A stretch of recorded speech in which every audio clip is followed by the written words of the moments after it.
un léger malaise, les chroniqueurs de TPMP n'ont pas aimé le clash avec Bernard de la Villardière.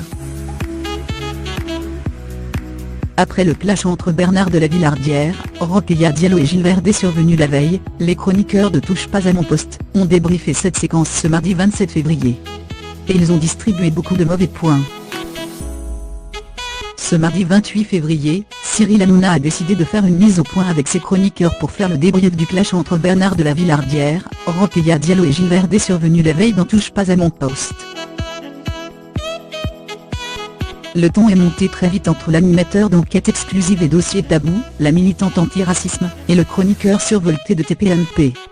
Benjamin Castaldi a commencé à distribuer les mauvais points en estimant que les trois n'ont pas été bons. À ses yeux, il aurait fallu parler plus calmement du port du voile en France. Le chroniqueur a conclu « Je regrette que ce débat ait mal tourné ». De son côté, Maxime Guény a révélé qu'il avait ressenti comme un léger malaise. Il a regretté l'absence de tempérance pour équilibrer le débat, et a jugé la discussion stérile. Valérie Benaïm est sur la même longueur d'onde. Normalement, un débat, c'est un dialogue, mais là, on avait trois monologues.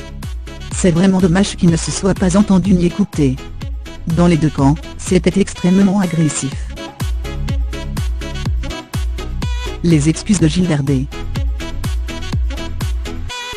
Absent de l'émission ce lundi 27 février, Mathieu Delormeau a apporté son regard extérieur. Devant son téléviseur, le chroniqueur a eu l'impression d'assister à un combat entre Bernard de la Villardière contre TPMP. Cyril Hanouna a enchaîné en saluant le courage de l'animateur de l'AMC d'avoir accepté une invitation dans un milieu hostile. Quant à Gilles Verdez, il a tenu à s'excuser auprès des téléspectateurs pour avoir utilisé le mot pu en plein milieu du débat après avoir mal digéré une attaque de Bernard de la Villardière.